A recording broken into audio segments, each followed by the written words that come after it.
Right guys, we're going to look at prime factorisation in this video. For prime factorisation, it can come up in a number of different forms during the exam. I will go through those in this video, okay? So first of all, what is it? Well, it looks something like this. So if I was to do prime factorisation of, let's say, 24. I need to do a prime factor tree, so we got 24 at the top, and we're going to break it down into its factors. What I like to do is try and divide it by the smallest prime number first, which is 2. If I can't divide it by 2, I'll try 3, 5 and 7, etc. until I can get one that I can do. Luckily with 24 it can be divided by 2, so we got 2 and 12. Now if you look at this, these two numbers multiply to give 24, so they work perfectly. Before I go any further, circle the prime number. Now I'm going to factorize the 12. So 12 again, I'm going to try 2. It works. We've got 2 and 6. And circle the prime number. And lastly, we've got 6, which needs to be factorized.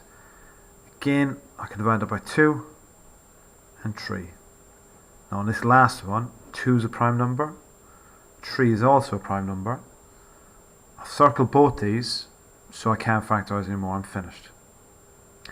Generally, you're asked to write a number, let's say 24. So if I was to write 24 as a product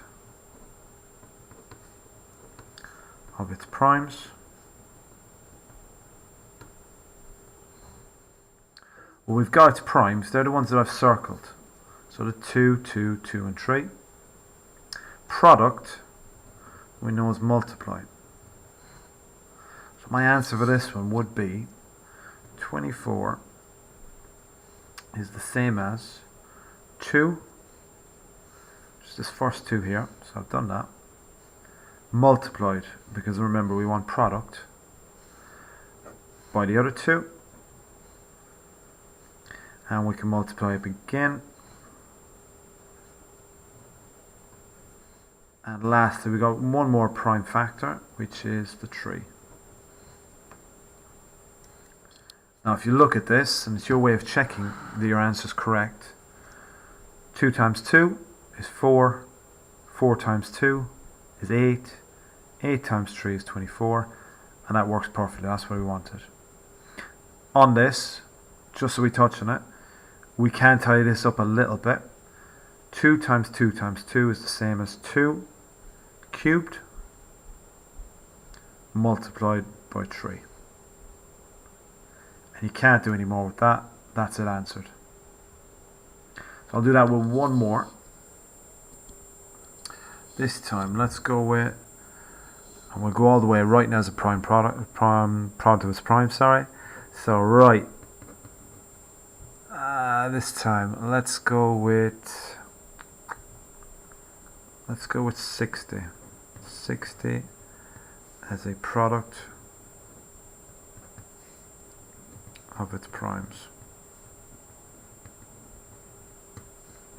If you want to pause the video and have a go at yourself, go for it. So 60 at the top.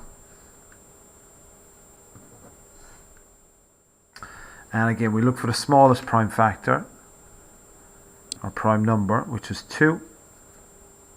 And that goes into 60 30 times. Circle the prime number. 30 isn't prime, so we need to factorize that. Again, we try 2. That'll be 2 and 15. Again, circle the 2 because it's prime. Now on this next one, 2 isn't a factor of 15. If we divide 2 into 15, we end up getting a decimal. We don't want that, so we can't use 2 this time. So we go to the next smallest prime number, which is 3. And luckily that does divide into it. 3 divides into 15 5 times. Circle the 3. But 5 is also prime, so I circle that as well, and that tells me now that I'm finished. I've done the prime factorization. But the question did ask me to write it as a product of its primes. So again, with product, we're looking at multiplication. Primes are our circled numbers. So we can say that 60 is the same as 2 times 2 times 3, and lastly times by 5. And again, I can write this in index form, so we can see that 2 times 2 just ties it up a little bit more for ourselves. It's 2 squared multiplied by 3 multiplied by 5.